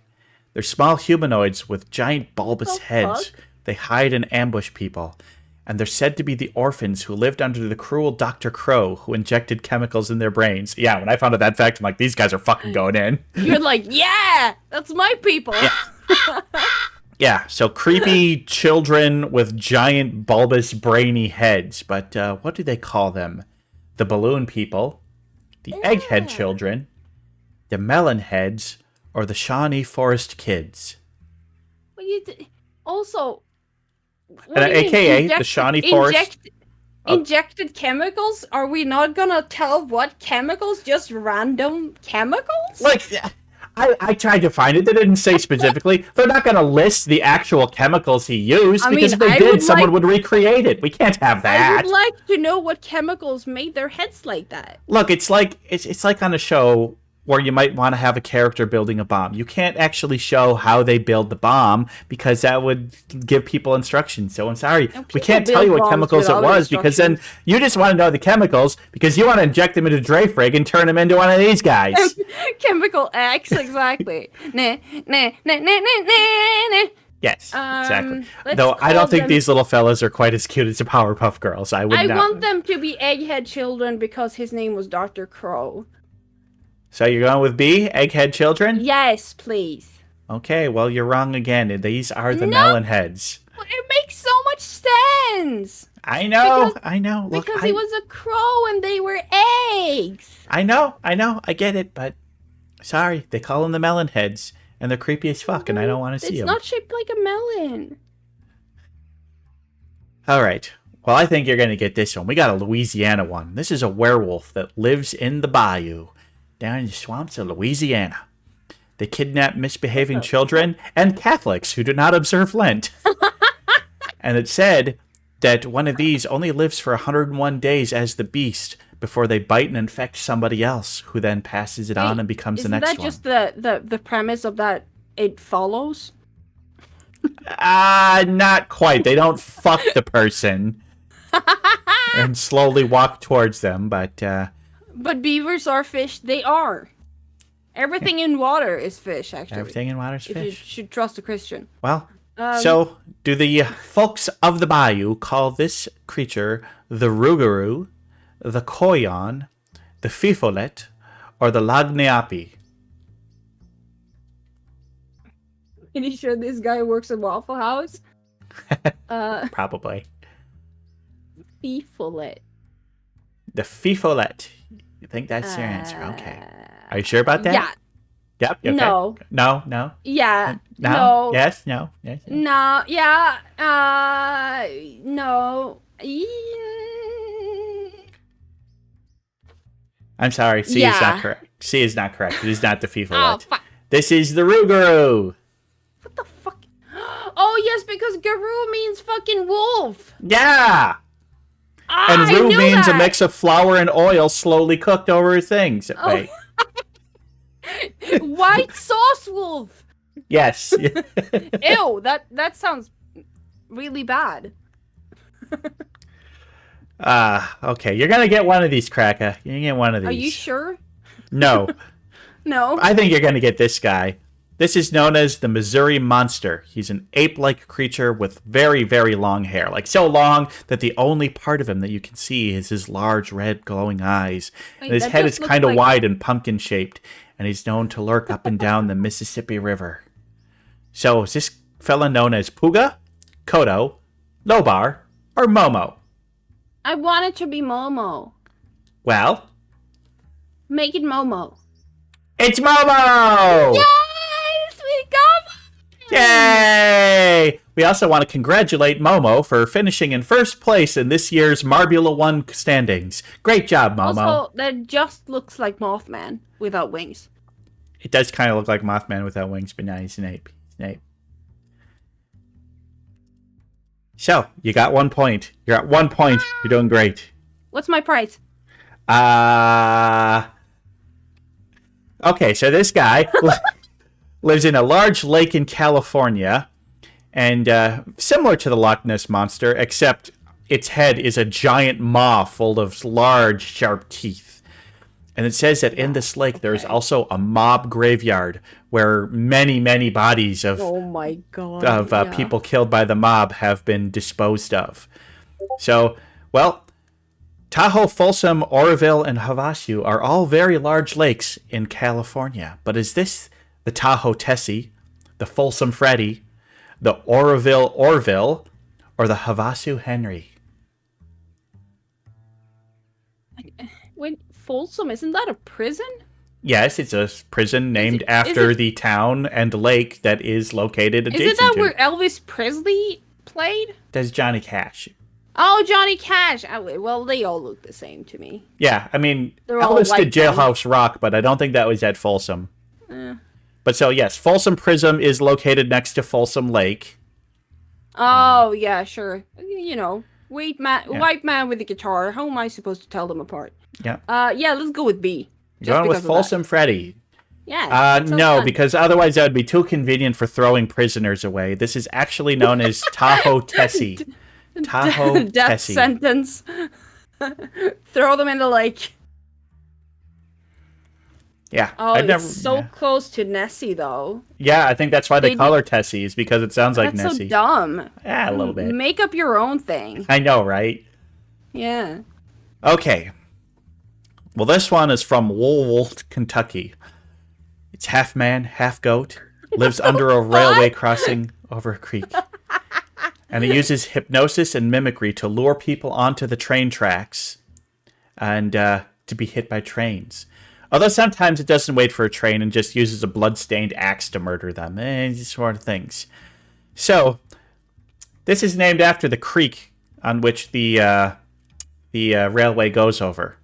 So they call it the Pastor Nudge Monster, the Nun Grab Monster, the Priest Grip Monster, or the Pope Lick Monster.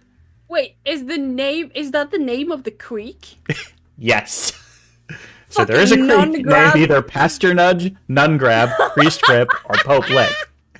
I so want it to be Pope Lick Creek, but I don't think it is. Well, I are you think going to it is answer A. D just because you want to, or are you going to try I something think else? it's A. The Pastor Nudge Creek with the Pastor Nudge Monster. Well, I'm so sorry, Kraka. The correct answer is the Pope Lick Monster.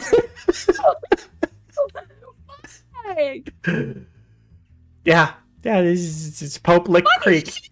It sounded too good to be true. It's so good. Fucking piece of shit.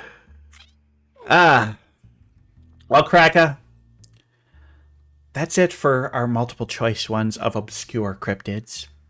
But now we're going to go into the lightning round. And you have 5 seconds for each of Oh, these no! to name the cryptid, but these ones you probably heard of. Oh no. All right. Are you ready? I'm not ready. All right. Take a minute. Let's go. Okay, let's go. All right. This guy lives in the New Jersey Pine Barrens. It's the Jersey Devil. Correct. Lives in the Pacific Northwest forests. Is Sasquatch? Yes, correct. Lives in the Southwest U.S. and Mexico. Chupacabra. Correct. Lives in Point Pleasant, Mothman. West Virginia. Yeah, you know it. You already mentioned Mothman. Lives in northern Minnesota. Wendigo. Correct. Lives in Lake Champlain, Michigan. Nessie. Wrong. No. Lives in Fresno, California. What the fuck is that? Wrong. Oh. Loveland, Ohio. What? I don't think Wrong. I've ever seen that. Okay, so going back to last... Wait. Oh. Lake Champlain, Michigan. Well, I don't think the beast is named after the lake. This is Champ. Oh no, I've never heard of that. Never heard Champ? Champ's pretty famous. No, never heard of. He got a shout out in Venture Brothers. Nessie. And these are the Fresno Nightwalkers. Never heard of. Oh, wow, look up the videos. They're creepy as hell. Mm. And then this is the Loveland Frogman. No, never heard of. Well, with the lightning round, you did manage a total score of 6 out of a possible 16. So, I'm afraid that's a failing grade, and we're going to have to ask you to leave. Oh. But you've been a fantastic guest. That was a lot of fun. Thank you. The cryptid quiz. I think that was great. But, yeah, when you mentioned Mothman, it's like, well, she's going to get Mothman later. I do very much like Mothman. Yeah, who doesn't love Mothman? Well, in that last lightning round, I intended to go from easier to harder. Yeah, I mean, it is more known to not known at all, I would say. Mm-hmm. Mm-hmm. But, At least for me. Oh, I mean, I'd heard of every single one of those, and You should have I'm done surprised you haven't heard of the European. I'm surprised you haven't heard of the Fresno Nightcrawlers. No, I don't think so. Oh, Revenants reached out for 17 months! Yay! Hey! Yeah, but I feel like I gotta show you a video. Spooky, spooky, spooky, spooky, spooky, spooky, spooky, spooky, spooky, spooky, spooky, spooky, spooky, spooky. Yeah, just go look on YouTube and watch. Oh, actually, this is like I think this is the original. This is the original video of the Fresno Nightcrawlers. I don't know why it's playing this music. I mean, I've heard about like the Men in Black. Make 'em away downtown. Okay, we're gonna What are mute they that. called? The kids. What are they called? Fucking. I've never heard about that. It looks so weird. They are so weird. It looks like wishbones. I know, right? Yes. Okay, well. Wait. Oh god, we've got recurrings. We got Infinite recurrings. Okay. Well, I'm afraid we are at the 2-hour mark, and that means that we're gonna have to call Sunday Dusk done for the day. But it's Kraka, I gotta say, you've been so much fun. You've been a phenomenal guest. I'm so glad that you've been here. You've been a phenomenal host. Thank you so much for coming on, and we'll probably be seeing you on Sunday. I guess Sunday Dusk again soon with Drake Frig, because I hear that Draka Insurance is hoping to make some sort of sales pitch to me, so I'm looking forward to that. I mean, we do have some compelling arguments. And I'd love to hear them. Selling insurance, yes. Drink some water. All right, let's drink some water before we head out of here. And, well, we are going to raid over onto another bird tuber. We're going to go... Okay, everyone just throwing shit at me now. This is... Okay, stop it. That's enough. Come on. Ow, stop it. We're gonna raid Gidgeon. Gidgeon's pigeon. You know Gidgeon, right, Kraka? We know Gidgeon. We know Gidgeon. It's another coffee aficionado. Absolutely. Thanks for the giant Rodney. Well, everybody, thank you so much. We are gonna head out, And we will see you all next week for Nor Navra. Yay! Oh God, everything's giving me so much. Goodbye, folks. Okay, bye-bye!